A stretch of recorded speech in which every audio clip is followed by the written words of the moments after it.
Okay, good everyone. Bismillahirrahmanirrahim. Assalamualaikum warahmatullahi wabarakatuh. And also very good morning to all of you.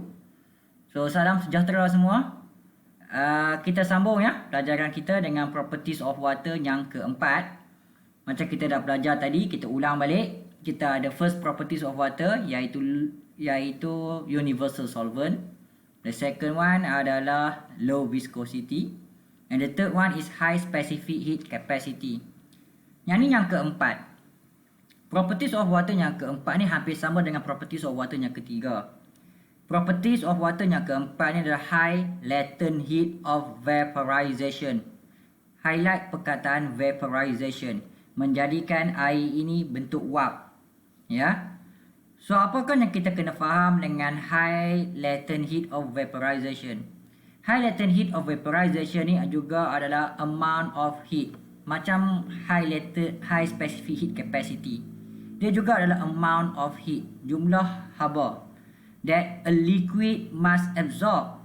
Ni ada beza sikit ya. That liquid must absorb. So, yang kita tahu bahawa water ni, dia ada dalam 3 bentuk. Dalam bentuk ice, dalam bentuk liquid, dalam bentuk gas. So, yang ni kita fokus kepada liquid.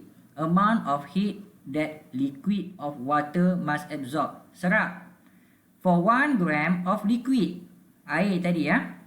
Untuk apa? To be convert into the gaseous state. Daripada air nak menjadi wap. Iaitu dalam bentuk gaseous state. So, ingat 5 perkara penting ini. Yang pertama, amount of heat. Yang kedua, liquid must absorb. Untuk apa? Untuk 1 gram. Untuk jadi apa dia? Untuk convert kepada gaseous state. So, a lot of heat required to absorb. A lot of heat required to absorb. Untuk apa haba ni kena diserap? Haba ni perlu diserap supaya hydrogen bond is broken down. Kita faham sebelum ni kan? One water molecule, another water molecule, they have hydrogen bond. Juga macam high specific heat capacity tadi. Jumlah haba ini perlu diserap oleh molekul air ini supaya hidrogen bond ni pecah, barulah air ini bertukar kepada wap. So, apabila kita sebut perkataan absorb untuk pecahkan hidrogen bond, maka dia perlukan banyak haba. Jadi, penting tak air ni? Air ni sangat penting supaya banyak haba dapat diserap oleh air untuk ditukar kepada wap. Jadi, kita kena tengok apa kegunaan dia pula.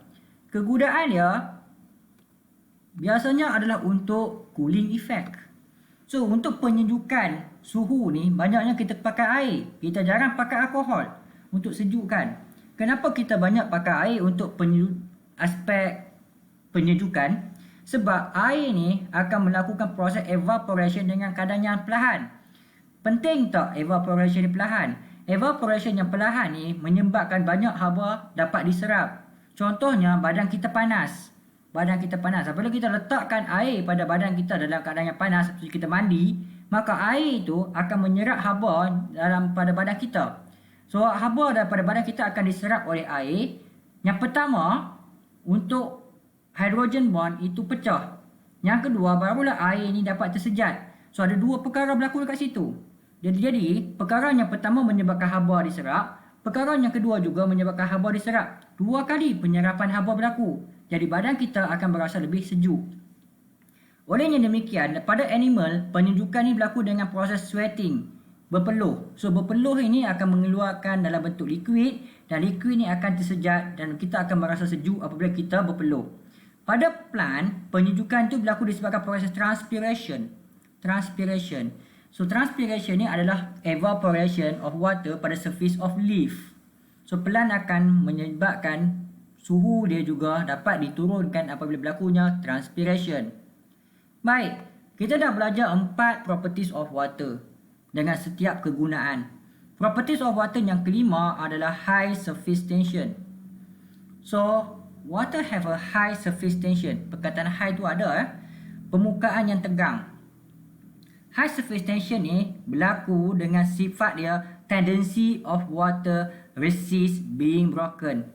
So, one molecule of water, another molecule of water pada permukaan tasik. Contohnya pada permukaan tasik. Satu molekul air dengan molekul air yang berlainan akan mempunyai hydrogen bond yang menghubungkan antara satu sama lain. Pergerakan satu molekul air dengan molekul air yang kedua adalah berlaku hampir tetap dengan sedikit saja pergerakan antara mereka. Mereka tak boleh bergerak jauh. Kerana apa? Kerana terdapat hydrogen bond yang memegang antara satu sama lain. Jadi, tendency of water, yang pertama water, yang kedua, yang ketiga, keempat ni untuk pecah adalah rendah. Kerana apa? Kerana berlaku inward cohesive force. Highlight perkataan cohesive. Cohesive force ini sering dibandingkan dengan adhesive. Cohesive ini adalah satu daya antara water dan water.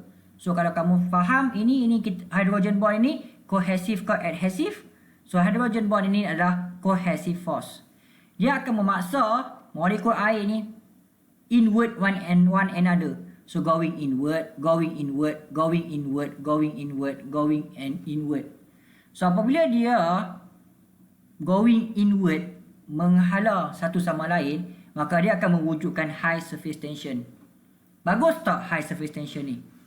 Dia adalah satu perkara yang bagus untuk membenarkan, to allow small insect move on the surface of water. So pada tasik kamu nampak ada serangga-serangga yang mampu bergerak di atas permukaan air dan tanpa tenggelam. So serangga-serangga ini biasanya adalah small insect, contohnya water strider.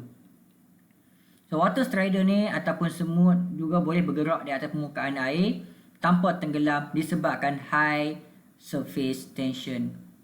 So itu saja pelajaran kita. Kita ada satu lagi properties of water yang keenam yang kita bincangkan pada next video. So bye semua. Assalamualaikum. Good luck.